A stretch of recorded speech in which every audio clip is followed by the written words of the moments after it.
सूचना केवल हमारे विचार हैं, वित्तीय सलाह नहीं। निर्णय लेने से पहले खुद शोध करें। किसी भी लाभ या हानि के लिए हम उत्तरदायी नहीं हैं। आज हम देख रहे हैं मॉइल लिमिटेड के 2024-25 Q3 की standalone financial performance. Starting with the sales, पिछले क्वार्टर से सेल्स में 25.5% का इंक्रीज हुआ है, मगर कंपनी ने पिछले साल के मुकाबले 20% का सेल्स इंक्रीज रिपोर्ट किया। Expenses 28% quarter on quarter increase हो गए हैं, जो साल भर के 25% के राइज के साथ अलाइन करता है। क्वार्टरली सेल्स के कंपैरिजन में एक्सपेंसेस इंक्रीज होना दिखाता है कंपनी ने एक्सपेंसेस मैनेज करने के लिए स्ट्रगल किया। कंपनी ने पूरी साल के दौरान चैलेंजेस का सामना किया। ऑपरेटिंग प्रॉफिट, जो पिछले साल के कंपैरिजन में 6.5% अप हुआ है, quarter on quarter around 20% increase हुआ है। Operating profit margin OPM annual basis पे -3% से डिक्रीज हुआ है और पिछले क्वार्टर के कंपैरिजन में -1% से डिक्रीज हुआ है। एक्सेप्शनल आइटम्स को ऐड करके अदर इनकम पिछले क्वार्टर के कंपैरिजन में 22% बढ़ गई, बावजूद इसकी ईयरली ग्रोथ 39.5% हुई है। डिप्रिशिएशन कॉस्ट में 2.5% का क्लाइम देखने को मिला और ईयरली बेसिस पे 6% का इंक्रीज देखा गया। प्रॉफिट बिफोर टैक्स एनुअली 16.5% बढ़ा, लेकिन प्रोसीडिंग क्वार्टर से 30.5% बढ़ा है। इस साल कंपनी ने 29% टैक्स पे किया और क्वार्टरली कंपनी ने 28.5% टैक्स पे किया है।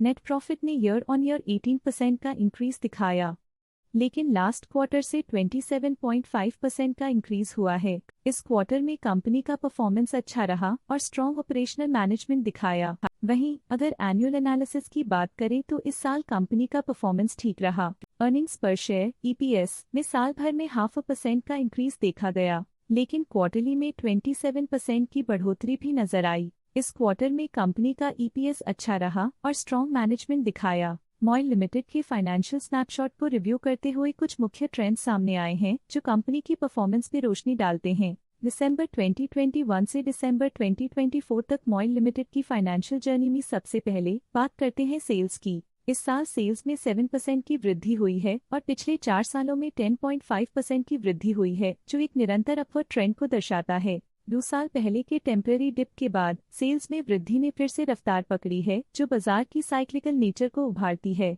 अब बात करते हैं एक्सपेंसेस की। इस साल एक्सपेंसेस 3% बढ़े हैं और 4 सालों में 12.5% का इजाफा हुआ है। इस साल सेल्स और एक्सपेंसेस एक साथ बढ़ रहे हैं, जो बैलेंस्ड ऑपरेशनल अप्रोच को दर्शाता है। ऑपरेटिंग प्रॉफिट का सफर स्टेडीली ऊपर चढ़ रहा है, इस साल 17% की बढ़ोतरी के साथ और पिछले 4 सालों में 7% का नोटिसेबल राइज हुआ है। लगातार 2 साल की गिरावट के बाद इस साल ऑपरेटिंग प्रॉफिट बढ़ा है, जो ऑपरेशनल रणनीतियों में सुधार को दर्शाता है। इस साल नेट प्रॉफिट में 26% की वृद्धि के साथ पिछले 4 सालों में -1.5% की गिरावट हुई है। लगातार 2 सालों तक प्रॉफिट में कमी के बाद इस साल नेट प्रॉफिट में हुए इजाफ ने एक टर्नअराउंड का संकेत दिया है, जो स्ट्रेटेजिक रियलाइनमेंट्स का असर हो सकता है। इस साल EPS ने ऊंचाइयों को छुआ है 26% की वृद्धि के साथ, जो पिछले 4 सालों में 15% की मजबूत वृद्धि पर आधारित है। एक अस्थायी सेटबैक के बाद EPS ने लगातार दूसरे साल अपनी अपवर्ड ट्रैजेक्टरी को जारी रखा है, जो कंपनी की वॉलेटाइल मार्केट्स में अडेप्टेबिलिटी को दर्शाता है। चलिए अब बात करते हैं शेयर होल्डिंग पैटर्न की। मॉइल की शेयर होल्डिंग रिपोर्ट्स कुछ इस प्रकार की हैं, जो दिसंबर 2024 के 31 तक चलता है। ये रिपोर्ट कंपनी के शेयर्स की डिटेल्ड जानकारी देता है, जिसमें promoters, promoter groups, foreign investors, public investors और सरकारी एंटिटीज शामिल हैं। पब्लिक द्वारा हेल्ड शेयर्स का परसेंटेज 22.53% से इंक्रीज होकर 2024 के दिसंबर में 23.96% तक का इंक्रीज से देखा गया। ये चेंजेस स्टेट है कि पब्लिक की इन्वेस्टमेंट कंपनी में क्वार्टर टू क्वार्टर इंक्रीज हुई है। जब कंपनी के शेयर्स का अधिकतम हिस्सा प्रमोटर्स, FII, DII या गवर्नमेंट के पास होता है, तब ये माना जाता है कि कंपनी मजबूत हाथों में है, जो स्थिरता और मजबूत समर्थन को दर्शाता है और इस मार्केट की स्थिरता बनी रहती है। DII, डोमेस्टिक इंस्टीट्यूशनल इन्वेस्टर्स, ने अपना शेयर होल्डिंग सितंबर 2024 में 7.92% से दिसंबर 2024 में 8.24% तक इंक्रीज किया। ये बताता है कि डोमेस्टिक इंस्टीट्यूशंस ने कंपनी में अपना इंटरेस्ट 0.32% तक इंक्रीज किया है। फॉरेन इंस्टीट्यूशनल इन्वेस्टर्स के शेयर होल्डिंग में थोड़ा डिक्रीज आया 2024 के सितंबर से 2024 के दिसंबर में, जो दिखाता है कि फॉरेन इंस्टीट्यूशंस ने अपने स्टेक को क्वार्टर टू क्वार्टर -1.75 से डिक्रीज किया है, जिसे पता चलता है कि उन्होंने अपनी इन्वेस्टमेंट्स को पुल बैक किया है।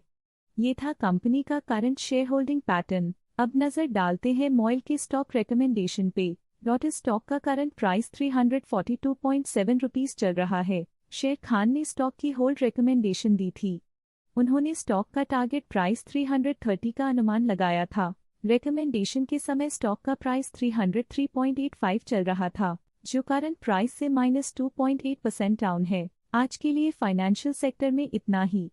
देखने के लिए धन्यवाद। स्टॉक लेटेस्ट न्यूज अपडेट के लिए चैनल को सब्सक्राइब करें और वीडियो को लाइक एंड शेयर करें।